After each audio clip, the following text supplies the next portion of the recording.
ప్రభుత్వం విద్యారంగాన్ని బలోపేతం చేసే దిశగా అనేక చర్యలు చేపడుతుందని జిల్లా కలెక్టర్ రాహుల్ రాజ్ తెలిపారు. మెదక్ జిల్లాలోని కొల్చార మండలం సంగాయిపేట ప్రాథమిక పాఠశాల అంగన్వాడీ కేంద్రాన్ని శనివారం జిల్లా కలెక్టర్ రాహుల్ రాజ్ ఆకస్మికంగా పరిశీలించారు. హాజరు పట్టికలు, రిజిస్టర్లు, తరగతి గదులలో విద్యార్థుల సామర్థ్యాలను పరిశీలించారు.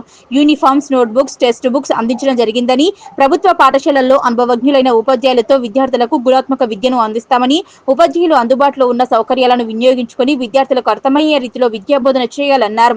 అంగన్వాడీ కేంద్రంలో నూతన మెనూ ప్రకారం పిల్లలకు పోషక విలువలు గల ఆహారాన్ని అందించాలని, విద్యార్థుల ఆరోగ్యంపై ప్రత్యేక శ్రద్ధ చూపించాలన్నారు. ఈ సందర్భంగా పిల్లలతో కాసేపు గడిపారు. బోర్డుపై రాసిన పదాలలో పిల్లలతో చదివించారు. అంగన్వాడీ కేంద్రంలో చిన్నారులు కంఠస్థ పద్యాలు చక్కగా చెప్పడంతో అభినందించారు.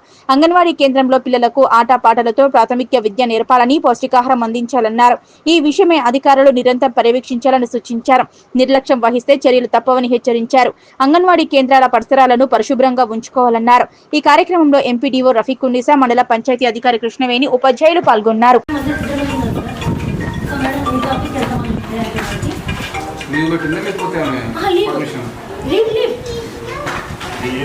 ముగ్గురికి ఎవరు